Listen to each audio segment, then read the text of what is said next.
Dealing with dyslexia in the workplace. As I say, my name is Mark Walker. I'm from Abilitynet. I'm going to be hosting the session and just making sure the technology is all working in the background. And we have three others on the call who I'll introduce you to in a second. There is a version of this webinar. This will be recorded and the version will be available afterwards. That version will have captions. There's no live captioning on this session today. But we will caption a video version, and there will also be some notes. We'll also make the slides available afterwards. We're hoping to do that all beforehand, but time ran away. But there will be a version of the slides available, and if anybody wants them and messages me now, I can send them to you afterwards, if that will be useful.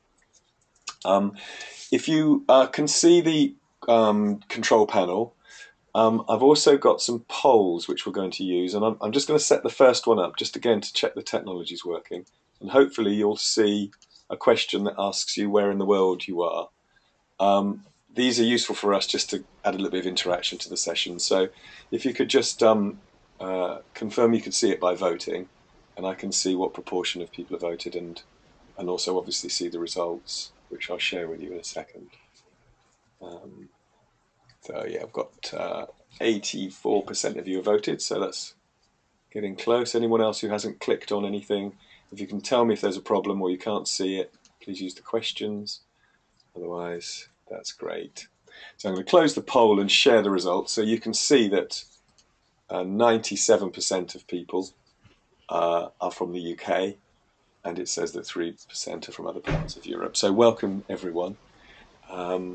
We have people from all different walks of life here. I've got the registration details, and we've got people from the public sector, the private sector, from charities, and clearly just some individuals or perhaps family members or people who are interested in dyslexia. I'm going to introduce our guests. So there are four people whose voices you'll hear today. First is myself. I'm Abilitynet's marketing manager. And then Pauline Beresford, who is one of our assessors at Abilitynet. Hi, Pauline. Could you just say a little bit about what your role is? Yes, I'm the trainee occupational psychologist and senior assessor consultant for Abilitynet. So I go out and do a lot of workplace assessments for people within the workplace. Great. And what's your background in terms of professional training? Oh, I've had training. Well, I'm an occupational psychologist, so I've got a lot of training in psychology. I've done numerous training on different types of software and how they're applicable for people in the workplace with dyslexia. I also do assessments for people in DSA and education, so I've got a wide range of skills and knowledge. Fantastic, thank you. Great. And Robin, hello. Could you tell us who you are and what your role is? Robin Christopherson. I'm the head of digital inclusion at Abilitynet, and I do advocacy, some consultancy, lots of public speaking, and not nearly as qualified as Pauline. Right. And Sarah, hi Sarah, you're from Hands-Free Computing. Can you just tell us a little bit about what Hands-Free Computing does and a little bit about your role there? Yes, of course. Hi, I'm Sarah, and I am the Communications and Marketing Manager for Hands-Free Computing, and we are an organisation which provides assistive technology, software training and workplace coaching to support people with neurodiversities such as dyslexia in the workplace. Great. Thank you very much. So you're going to hear from everyone as we go through the session. And what we're going to cover today is dealing with dyslexia in the workplace. It's National Dyslexia Awareness Week this week, which I hope you know. There's lots of stuff going on. And if you aren't already following the relevant tags on Twitter or Facebook or wherever else, then do get out there and have a look. There's lots of really interesting sessions that are being run by lots of different charities and organisations.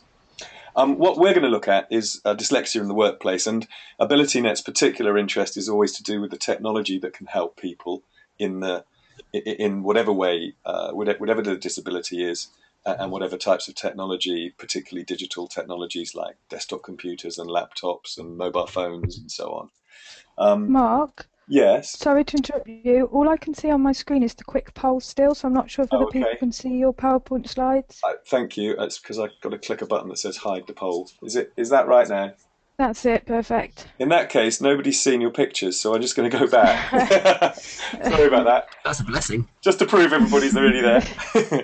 Thanks, thanks for that, Pauline. I can't see that at my end. I've just got the control panel. So, thank you.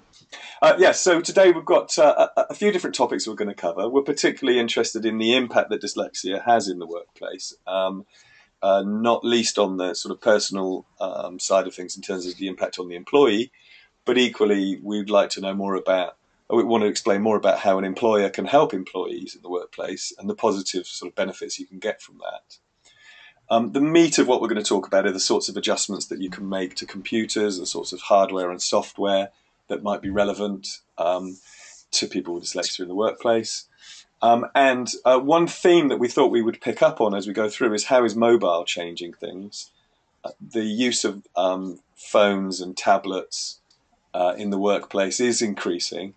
It does change some of the options that people have. There will be some good and some not so good effects of that. So we will talk about that as we go along. And if you have any questions relating to that, then do let us know. What we're going to do is just talk through some slides. And then if you have questions or you have any issues with what's going on, please use the questions box. I'll be managing that as we go along. If there's something you're not clear about, please just say. But if I can hold on to the questions, I'll sort of store them up and hold them ask them at irrelevant times. So please do use the questions box at any point during the process, and I'll try and keep up with it. For those of you that don't know Abilitynet, a very brief introduction. We're a charity based in the UK that works with all sorts of different organisations, including businesses and other charities. We have two commercial services. One is a workplace assessment service where we provide assessments to individuals, and the other is accessibility services where we help make sure that websites and other digital applications are accessible. We did all the testing for the London 2012 Games, and although that now seems a long time ago, it's obviously still worth us shouting about it because that was a huge feather in our cap at the time. We also provide lots of free support to disabled people. We have services that people can access at home. We have a helpline that anybody can ring. And we have a whole load of fact sheets on our website, which we'll probably refer to a number of times as we go along. We have a free tool called My Computer My Way, which you can access at mycomputermyway.com. And again, we'll mention that as we go along. That shows everybody, it shows you all the different accessibility features built into every mainstream laptop, desktop, and mobile device. That includes Windows, Android, Apple iOS, and Apple OS X. So that's a great tool, and we will mention that a couple of times today. And finally, we are involved in setting up and running the Tech for Good Awards, which is a national program that we run with BT to recognise the use of technology to help people in all sorts of different ways. And there have been some examples in that relating to dyslexia, which makes it worth mentioning. So, Robin, I'm going to start with you. What is dyslexia? Can you tell us a bit about that and just give us a little bit of context in terms of how we approach it at Abilitynet? Thanks, Mark. So, as we can see on the slide here, we've got the definition of dyslexia from Wikipedia, and it's relatively wordy, so I'm not going to read that out.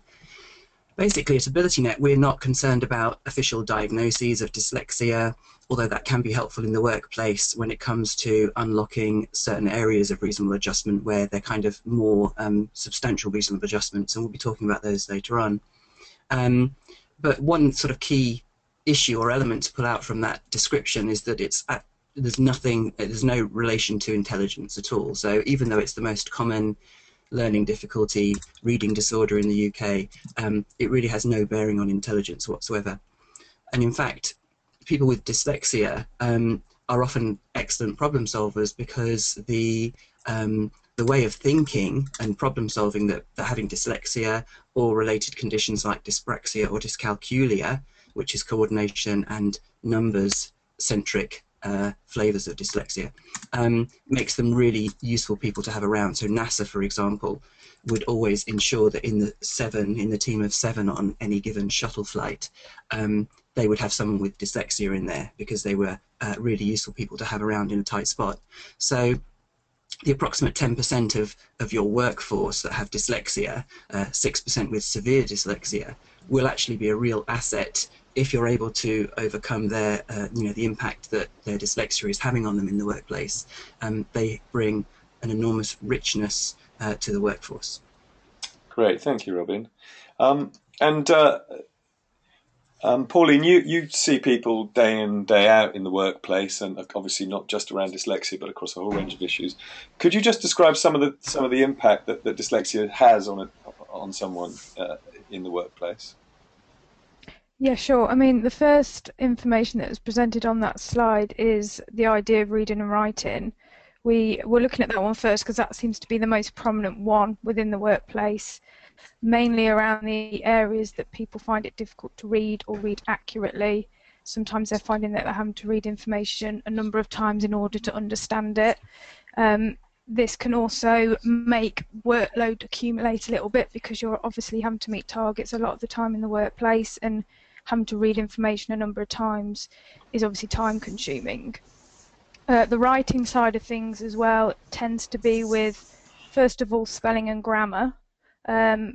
Spelling in a range of different ways, so all those homophones within the English language, being able to choose the right one, correspondence via email, report writing and so on, but also articulating your ideas as well and being able to get your thoughts out into writing is also obviously quite a prominent challenge for a lot of people with dyslexia in the workplace. Presentations, so this is sometimes for people who are often having to present as a large part of their job role. The idea of being able to first of all structure their presentation effectively, a lot of the time maybe reading from your script as well. Maybe there'll be some barriers about reading and speaking at the same time, or thinking and speaking at the same time, and a lot of the time at the end of a presentation being put on the spot and being asked questions with not actually having a lot of time to think about what you'd want to respond to. Meetings and note taking, a lot of the time people find it very difficult to make notes in meetings, particularly if the pace of the meeting itself is quite fast and a lot of people are talking in one go. So people can often find that they're falling behind compared to everyone else around them. They find it difficult to listen and make notes at the same time, so they're missing out on crucial detail which is important to their job role. And the main areas that people discuss with me when I go out into the workplace that makes them realise that they're either having some difficulties, because like Robin said, a lot of the time we're not overly worried about people being diagnosed with dyslexia. Dyslexic-like traits can be apparent without having a dyslexia diagnosis. It's because they're finding it difficult to reach the targets that they've been set as part of their job, which obviously can have quite a large impact on their ability and can often send them to have development plans within the workplace. Should we move to the next slide? Thank you. I'm sorry, I was just checking something there. I'm just going to throw up a poll here. I'm interested in what people's connections with dyslexia are, who are on the session. You'll notice there are a number of different points to answer. Please tick all that apply. If you may yourself be interested in being here because you have dyslexia and interested in what sorts of adjustments may help. We're particularly interested in talking to employers, of course, about the support they can offer to employees. You may be a friend or colleague. Pauline, you and I were talking about people not realising the help that they could get, and that how much word of mouth is so important for people to learn about the impact that dyslexia is having, and realising that there's something that you can do about it. So we're interested in the friends or colleagues, and there are lots of people out there we know who provide support to people with dyslexia, whether they're in particular charities or just day-to-day work that they're doing. So if you could vote, that would be great. We've got an amazing crossover, really. I'm just going to give you a couple more minutes. We've had the poll open for a minute. So if I show you the poll now, you'll see that the results are that 26, a quarter of people on this call say they have dyslexia. 15% of people are here because they have some role as an employer. 18% are a friend, of colleague, of somebody with dyslexia. And then I provide support to people with dyslexia. That's almost half of people, 44%. And then other. If there's anybody who'd like to mention anything other that they think is significant, please do. and just put it in the questions thing if there's anything in particular that you want to say that isn't covered by the other points. But as you can see, quite a broad spread here of people, and just to make that point again, people with dyslexia in the workplace, you may not even know necessarily that you have dyslexia and that that's the cause of sort of issues you face. And the word of mouth and just telling people and raising awareness, as we're trying to do this week, is such an important part of that. Great. So move on to the meat of the session, if you like, is what adjustments can help with dyslexia. I've got a list here of just some of the examples. You can have overlays, you can change the preferences on your computer, you can have special keyboards, you can have spell checkers, and there's lots of different software that will do that. There's software built into computers for text-to-speech, there's speech-to-text, dictation software, mind mapping, being more organized and using the features of things like Office. So we're going to cover all of these, and the next 4 slides we're going to go through. We're going to be talking with Pauline about how these sorts of options fit into those sorts of the impact that it's having on people's work. So the first one, Pauline, you mentioned this about writing, and obviously this has a huge impact on people within the workplace. What sorts of issues do people face, and then what sort of solutions do you sort of routinely suggest to people? The first point that we've got on the slide is spelling. So a lot of the time people with dyslexia have a lot of spelling barriers, will often limit the vocabulary that they use because of those barriers or not understanding the definitions to those spellings themselves or words. So a lot of the time we may suggest speech-to-text software. So speech-to-text software is often, if people can obviously say the word or pronounce it effectively, the speech-to-text software will type it up for them. There's obviously a lot of spelling softwares out there as well that will support with that. But then also, like we mentioned before, we detail a lot of information on My Computer My Way about some of the free applications. So there's a lot of internal free resources on your computer already that would help with the spelling side of things as well. Grammar itself, again, is something that's quite a common difficulty with people with dyslexia. Maybe overusing grammar, underusing grammar, or very often people aren't actually aware of the grammatical rules that are required when writing, which can obviously to the reader make reading something very difficult to understand when the sentences are either too long or too short. So often text-to-speech software is very useful for that. So the text-to-speech software would read out the information that has been written down by the dyslexic user, and being able to hear some of the information read back out loud makes it quite clear sometimes where grammar should be put in place. So when you're kind of writing something yourself, you don't tend to recognise where grammar might be, but if someone was to read it out loud, you would naturally hear where a natural breath would take or a full stop and a new sentence would start. And again, going back to the speech to text, you can very often, when you're speaking your ideas through a headset, you're very often able to see when you would naturally take a breath. So you're more likely going to put in a comma or a full stop because you would be dictating your thoughts. The clear and accurate articulation. So I often come across people telling me that they know what they would like to write, they've got all their thoughts and views in their heads, but it's just getting it down into writing which appears to be the challenge. So a lot of the time people say that they prefer to articulate themselves verbally, again going back to the idea of speech to text. So sometimes just getting your thoughts out onto paper through speech, which is quite a powerful tool, just being able to get all your thoughts out and then using, say, for example, mind mapping to help structure that work as well. Mind mapping is very useful also to help with breaking down different subject topics within a report. So when you're looking at some information on a mind map and you click on a particular branch, only the information presented within that branch is highlighted to you. So again, it's breaking down material into manageable chunks for the individual to understand and process. And then by moving the different branches around, you're able to structure your work more effectively in a very visual manner. I often come across people with dyslexia saying that they prefer to use mind maps or work in a very visual way, as it helps them to understand the work more effectively than just pages and pages of text.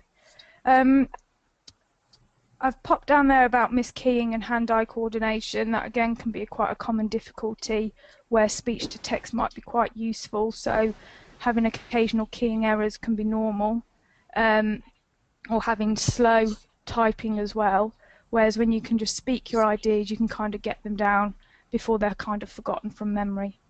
I think that's everything for that slide, unless anyone has any particular questions. Thank you, Pauline. Just to make a point to everybody, what we didn't want to do today was give you an exhaustive list of products. We wanted to describe some of the issues that people face in some of the sorts of software solutions. But I just wondered, Pauline, when we're talking about speech to text, it's a good example where we've talked about mobile. I know that my phone has a keyboard in it. I've got an Android phone and I can dictate my text messages, for example. Is that the sort of thing that you're talking about, or are there specialist software as well that people might need to use for some reason? Yeah, there's that also, and there's also other specialist softwares out there. There's obviously again a free application called Windows Word Recognition already built into computers, laptops themselves that you can use, which are very accurate, but then you've also got the software packages that you can purchase, such as Dragon, Naturally Speaking, again, which is your speech-to-text software. Great. And mind mapping, is that an area where you can get free stuff, or is that something you have to pay for? I'm not familiar with it, so... Mind mapping that I tend to use within the workplace do tend to be software packages themselves. I know with some of the text-to-speech softwares, they have mind mapping or fact mappers already built into the software, but most of the time the mind mapping side of things do tend to be more software packages. Okay, great, thank you. Just to say, anybody on the call, if you have experience of any software that you think would be worth recommending, please do let us know, particularly given the range of interest that you said that you have. Just pop it in the questions thing and I can pass that recommendation on. So next one, about reading, Pauline. Yeah, so again, going back to reading, sometimes the accuracy of the information that people are reading can be affected. So a lot of the time people may be reading information and not processing it effectively, or they're having to reread it a number of times, and that can make the information quite confusing to understand. Or again, it will affect their concentration when they're reading it because they just start to switch off because it's such a daunting task. A lot of the time people find that the presentation of the text, so the font size, the format of the text, the font type, can affect their ability to read, as too can the background colour as well. So a lot of the time the white backdrop with the black writing can be very difficult for people with dyslexia and can almost make the words appear quite blurred, and their eyes can often scan the page and their eyes jump from one line to another, making the information appear quite confusing. So a common recommendation would be to recommend an overlay for the paper, which would obviously change the background colour. So they can come in a number of forms, which often is a A4 overlay itself that they put over some paper, or it can come in a reading ruler, which would help with the tracking, so their eyes just focus on the one piece of information presented at each time as well. There is also a lot of the time built into a lot of the software packages, overlays and screen rulers, which will support with this on screen. And it's also worth noting that you can obviously get overlays that will fit the size of screens as well, so people who have to do a lot of reading from a screen as opposed to paper, which is obviously quite often in offices now where they're becoming quite paperless, that you can have screen overlays as well to support with that. And you obviously have the inbuilt personalisation settings on your computer whereby you can actually change background colours for just your computer solely, so it wouldn't be sending emails to people in that different colour, it would be purely for your presentation on your computer at that time. But I mean, a lot of the time we would try to recommend, where possible, given the working environment, a screen reader, so it kind of allows people to have information read out loud to them through a headset, so they can actually follow it on screen and hear it at the same time, so they're processing information in two ways, which is obviously going to allow them to encode and recall the information more effectively, and helps with understanding as well. Great, thank I think you. we've put a number of different colours on there as well, because I think we were talking before how it's worth mentioning that there's not one particular colour that works for one individual as well. You would have to trial a number of colours, and you would also automatically see the colours that work most effectively for you when you are reading. Okay, thank you. I've got a couple of points here that I'm picking up on the questions. I'm just trying to keep track. A couple of, firstly, MindJet Mind Manager maps. Somebody recommended that they use. Yeah. Inspiration and Simple Mind mapping both have low-cost apps for tablets. But then there's a good point here. It's worth noting you can get coloured glasses if you do a lot of reading. My optician did a light. You can go and have. Yeah. Sorry, I'll just finish the point that somebody's made. It's worth noting you can get coloured glasses if you do a lot of reading. My optician did a light colour test to discover the exact colour that helped me, and that's what I got made for me. So that's very interesting. And one other point here is there are some very nice open source screen overlays, such as SS Overlay, Rapid Set, or VU Bar. I'll summarise some of these recommendations and include them in the notes from the session afterwards for those of you who are sort of following that, and thank you for that. Sorry, I interrupted you there, Pauline. But yeah, you were talking about the range of colours, and equally about how that's a very personal thing. Yeah. Great. Yes. And I was just going to mention that. Sorry, go on, you talk. The screen reader stuff. This is another area where the phone, Robin, I know you use the text to speech screen reader, the voiceover on your phone routinely, as a way of scanning information and hearing information. Are there other tools like that are relevant, that are becoming more and more common in terms of mobile? Absolutely, and it's quite interesting because I always notice people's spelling mistakes because I'm listening and it kind of sticks out like a sore thumb. So it is a very effective way of proofing what you've read, what you've written, to make sure that you mistakes haven't sort of slipped by. On most mobiles now, iOS and Android, there is various speech options. In iOS 8, for example, you've got Speak Whole Page, which puts a little icon at the top of the screen to speak the current page. You can select text, and then a little play button will pop up for speak selection. So there's a number of very quick wins, and obviously, as Pauline was saying, you can change the colours to a certain extent, and you can zoom in if you want to make text a little bit larger or see pictures of text, because one big issue with text-to-speech is where people have got words embedded within images. Some websites still, for example, have their headings as pictures of words, and if those images don't have alternative text, then the text-to-speech can't speak those out, and the preferences that you've chosen for a sans serif font or a beige background, for example, none of those are reflected within pictures of words, so definitely avoid images of text. Right. Yeah, I think it's worth mentioning at that point as well. Like Robin said, if you have access to a scanner, a lot of these text-to-speech softwares will actually allow you to scan paper-based documents into your computer and read them aloud as well, and actually alter the font style and the presentation of anything paper-based as well, from a book or from an article or anything that you're reading. And there are apps for phones as well, like Prismo and Doc Scanner, that will allow you to take a photograph of a page and have it spoken back. Right, thank you. So moving on, next area is about taking notes and note-taking. Can you tell us a bit about that, please, Pauline?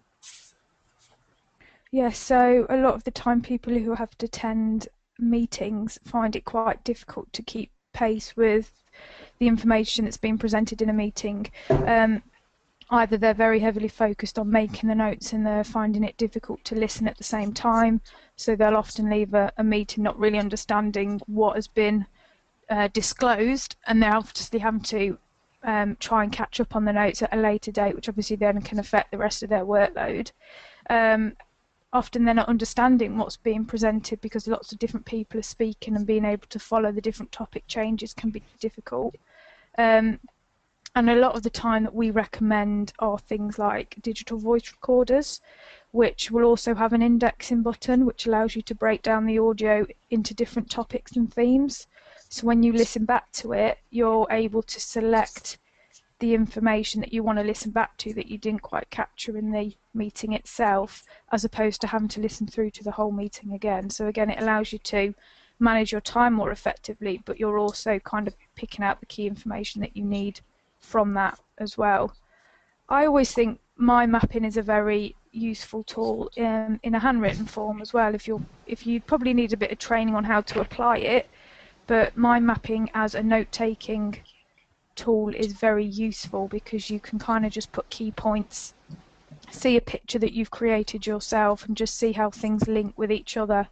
And often you could obviously then link that back to the audio recording if you are allowed to audio record a meeting within the workplace.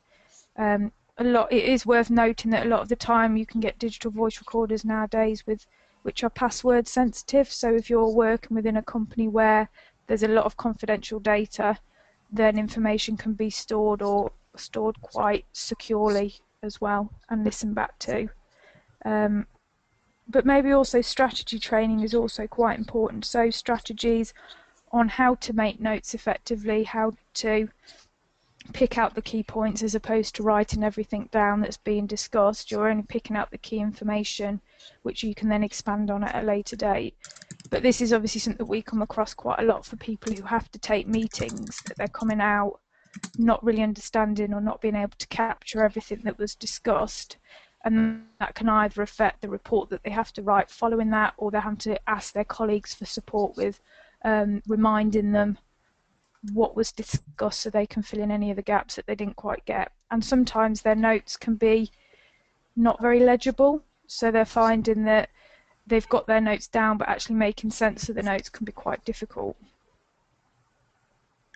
Great. One thing to add there, in a note-taking situation in meetings or wherever time is more critical than you have with your normal kind of document writing process, it can be quite stressful and distracting to have lots of those squiggles coming up underneath the words that you're writing, and it can distract you from, you know, listening to other people as you're taking notes. So a top tip would be to take, if you consistently spell things wrongly, to take your top 50 or 100 most commonly misspelt words and to put those into the autocorrect in Office, for example. There are global utilities that will enable you to put those in that would, be available in every application, but it's already built into Office, for example. And then when you hit spacebar at the end of each word, it automatically changes it to the correct spelling, and your documents will improve greatly just from that simple tip. And what might have been a relatively difficult document to read and distracting for you with all those squiggles sort of improves itself greatly just with that simple tip. And Robin, that reminds me of one of the winners from the Tech for Good Awards, the Global Autocorrect, which was solving. Particularly, what stood out for me was the guy who created the software, who was himself dyslexic, was saying that he got really put off by the squiggles because it was demoralising. There's a sort of an emotional impact of having all of that stuff coming up, and so he created a piece of software which works across the whole operating system, as I understand it. And can, as you say, can correct things as you're going along. But the particular thing was the emotional impact of seeing all of those colours appear on the screen, which I think can't be. And also, with certain spell checkers, if you type things very, very phonetically like physics, F-I-Z-I-X, then many spell checkers won't even bring up the right alternative. But if by adding them into these autocorrects and using Lexable, for example, that the global autocorrect that Mark was talking about, which is available on Windows and Mac, then they're available globally throughout all the applications in the operating system. Great. I've also got another tip here from someone in Fiona who's on the call. The Live Scribe Smart Pen is very good for note taking. It turns handwriting into text on your computer and also records. It's very neat and discreet. Thanks for that. Right, so fourth area is the cognitive barriers. Could you explain what you mean by this, please, Pauline? Yeah, so a lot of the time people with dyslexia come to me and say that they have difficulties with concentration, which obviously then has an impact on their ability to process information, encode it effectively and recall it at a later date. So we're obviously trying to look at areas to support with that. Obviously that also affects planning and organising workload. Again, something we've already spoken about, when workload can accumulate because of some of the other barriers. Planning and organising the workload can be difficult as well in itself without having some of the cognitive barriers already in place. So again, we talked about mind mapping actually is quite a very useful time management tool. There's certain pieces of software out there that will allow you to create timelines, set prioritizations of what workload's more important than others, with time frames in which you should be completing them in. Again, most people within the workplace use some sort of email device which tends to have a calendar attached to it. So sometimes having training on how to use calendars effectively with reminders popping up on your screen so you don't forget them, often 15 minutes to half an hour before you actually have to go and attend, so you have time to go and attend a meeting, or planning your workload on it as well. Strategy training is also quite good, so actually giving people the individual tools themselves to help manage and overcome some of the cognitive difficulties such as memory, planning, organising and concentration. We would recommend some internal and external memory strategies that might be beneficial for them to start to apply to their daily working life. And again, the reminder systems, most times nowadays people have a smartphone whereby they have a reminder app, which I imagine everybody uses to some extent. I know I use it quite a lot to remind me to do things throughout the working day, because otherwise you often have so much information coming into you from different areas. Being able to remember to do them all is quite impossible. So they're just some of the brief cognitive support that you could have. Great, thank you. This is a good point to call in Sarah. And Sarah, your organisation provides the sort of coaching and support to people in the workplace. And obviously, at the moment, we've tended to talk mainly about the tools and the technologies, but clearly there's a whole piece here about what it actually means to the individual and how they acquire the skills and so on. Could you tell us a little bit about the work that you do and how that fits into this picture? Yes, of course. So we've discussed throughout this webinar the importance of software and some of the reasonable adjustments and adaptations that dyslexic individuals can have in the workplace. But I think it's really important to emphasise the importance of training on the software, and also what we refer to as workplace strategy coaching, which, as Pauline was just discussing, refers to helping individuals in the workplace with issues that they have surrounding dyslexia that can't necessarily be solved with software. So that would be issues such as time management, communication skills, managing stress and building confidence, which are all usually related to the fact that they've got dyslexia or another neurodiversity. So hands-free computing have occupational psychologists who will attend the workplace and will sit with an individual with dyslexia and give them what we call coping strategies to help them overcome these barriers that they're facing. That, as I say, assistive technology can support, but it's important that they're given coping strategies on how best to overcome these issues. And we also feel it's very important to raise awareness of dyslexia within the organisation. So we'll often spend time with line managers, and we also run dyslexic awareness sessions where individuals who have got dyslexia can discuss their condition, and then psychologists will discuss the condition further. So I think it's really important to highlight, as we've discussed throughout this presentation, that software and reasonable adjustments such as overlays and specialised keyboards are fantastic, but it's really important to support them with the right training and coaching. Great, thank you. And I've got a question here actually, which relates to the process. Is it better to have strategy coaching before having training for assistive software, or are they essentially part of the mix that an individual needs? It's very we find actually we get this question quite regularly, and it's really dependent on the individual. But what we would usually suggest is that taking on a lot of new software can be quite a stressful process. So we would usually recommend possibly starting the workplace coaching before having any software training, because if it can just put you in that right frame of mind really to be ready to take on any new software that you've got. Great, thank you. Thanks for that, Sarah. And Sarah's here to answer questions at the end as well. So, and equally, we will underline that the tool is only one part of the solution, and you know, the support that individuals need is what what really unlocks the benefits of these tools. Well, final point is just a little bit about what you should expect from your employer. And we do a lot of work in this area, and we're very conscious that, as we mentioned, word of mouth is often the way that people find out about some of these tools and options that are available to them. But actually, there is a legal responsibility on employers under the Equality Act 2010.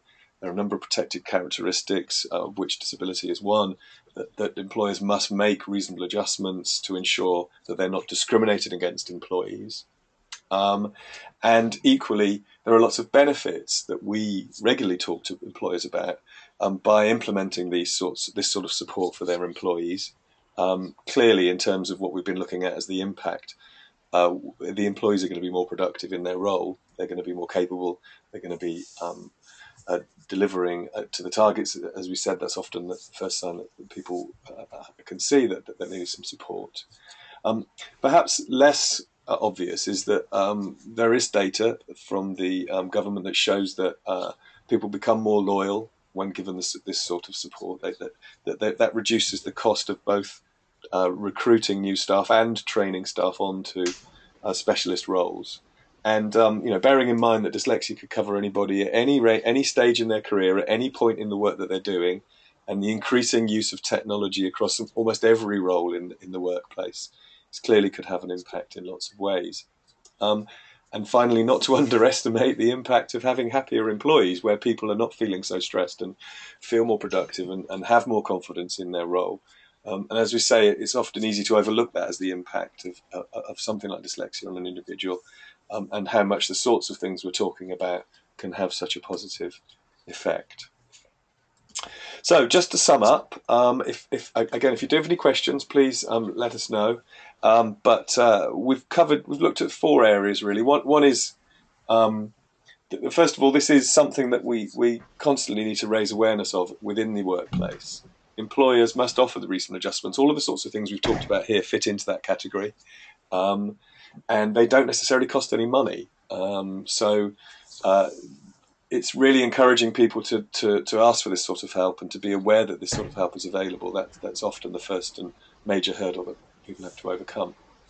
A second one is that it isn't a one-size-fits-all. The tasks that people are facing, undertaking, will be as relevant as their particular need, and the support that they need should fit into the role that they have, and the sort of strategies and support that they need will be relevant to that as well.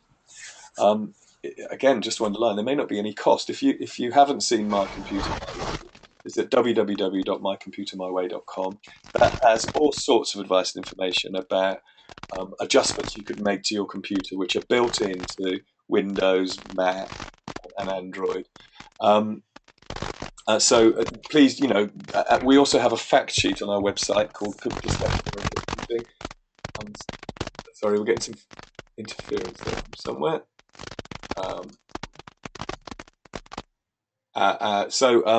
We've got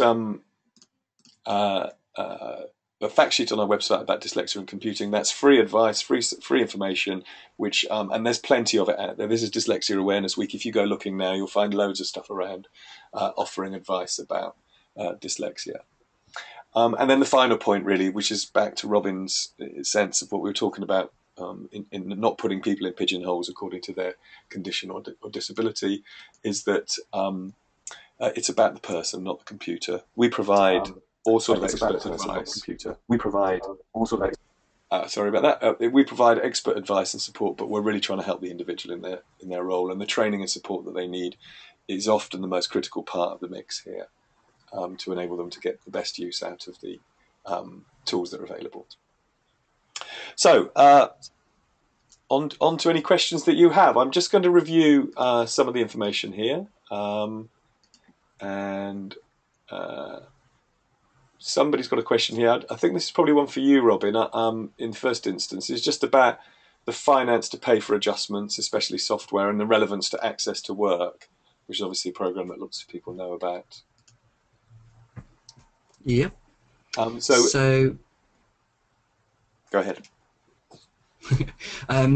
Access to work certainly is available, and it's intended to help with the payment of adjustments in some cases, and obviously training and support. And if you need a full-time support worker, for example, then access to work can contribute towards that. It's a relatively lengthy process. I mean, Abilitynet do workplace assessments as well, and whereas ours is turned around in days, including supply and training, etc., it's a much longer process with access to work, and it's probably worthwhile bearing in mind that there is an employer contribution as well. So gone are the days, unfortunately, where every cost was kind of covered under access to work. But yes, it's a very valid and useful channel for funding, and it deserves to be mentioned here. Great, thank you. I have another question. Well, first of all, I'm just going to say to those people who are asking for the slides and the video, they will both be available afterwards. The links will be sent around to you. And equally, I've been making a note of all the suggestions that people have made, which I haven't been able to keep track of, or I haven't been able to explain all of them to everybody. But there have been a long list of suggestions that people have made, which is brilliant. And I'll summarise those and put them together into some notes that will come around after the event. One other question then, Robin, this is the final one. Somebody asked about security, and I think that the question was about the security of using software like Siri when sensitive information may be shared through a system like Siri. Is that system secure? And are there other alternatives? Are there other options that you've heard of about that? Yeah, so using a virtual assistant like Siri or Google Now is actually really useful, because we've been talking about, reminders and creating appointments and taking notes and things like that. And to be able to dictate in natural language and say, remind me next Tuesday at 3 p.m. to put the rubbish out, or whatever it might be, or meet the CEO, is incredibly powerful. With regards to iOS, it is more secure than the other platforms, because Apple has taken pains to be the sort of security privacy one, where Google make their money on analysing your data and telling you that there was a very infamous example where the father of a daughter was told that she was expecting a baby before she had actually told him, because of what she'd been searching online for, and they were using the same account. So yeah, with regards to Siri, the data that the encrypted speech is sent to their servers, but they don't know who sent it, so they don't know where it's come from. And it is encrypted on the way, and then it's analysed, and the results or activity is performed. But there is anonymity there, so Apple haven't sort of compromised their being the security brand when it comes to things like Siri. Fantastic. Thank you, Robin. That's really helpful. So I'm going to close. There's a couple of points I'm just going to make that people have added in here. One, firstly, Fiona's mentioning that access to work is free for all employers within the first 6 weeks of employment. So do look up that information if you need more. Yeah. There's plenty of information about access to work out there. The other one, which I think is a nice one to finish on, is that Rich is saying, his suggestion is a quiet time to digest information is essential and makes a big difference to me, especially as I work in a noisy environment. My reading improves a lot. And I think that's, what we've covered today is looking at the tools and the hardware and the software, but it's much more important that you see that as part of a whole, and that it's part of a strategy that you have for dealing with dyslexia. So thank you very much to you for joining us, and thank you very much to Robin and Pauline and Sarah for your expertise on the session today. It is Dyslexia Awareness Week, and we have got 2 other sessions coming up that relate to dyslexia. On Thursday, we'll be looking at dyslexia in education. We'll probably be covering a lot of the similar tools, but we'll be looking at their application in the education space, and the impact that that can have on people's studies, and some of the differences in the ways the tools might be played out. And we also will be looking a little bit more about mobile, because students are probably using their computers in a far more sort of mobile sense, and out in a lot of different environments. Next week, we're looking at dyslexia and digital design. That will be of interest to people who produce content, websites, apps, desktop publishing, for example, and need to think about dyslexia and the impact it might be having on the users of that information or those services. And that's next Tuesday. You can sign up to either of those through our website at www.abilitynet.org.uk/webinars. We also have an archive link there where you will be able to catch up on the recordings of this webinar. A captioned version will be up hopefully by the end of the week, but I'll actually have a version up on YouTube hopefully by the end of the day. It's just that it takes us a few days to sort out the captions. So please do share that. If you've asked for a copy of the slides, I'll also be sending around the SlideShare link after this session, so you can go and have a look at it on the website at SlideShare. If you do need a copy for some reason, just let me know. So thank you very much, everyone, and maybe see you on Thursday. Thank you very much.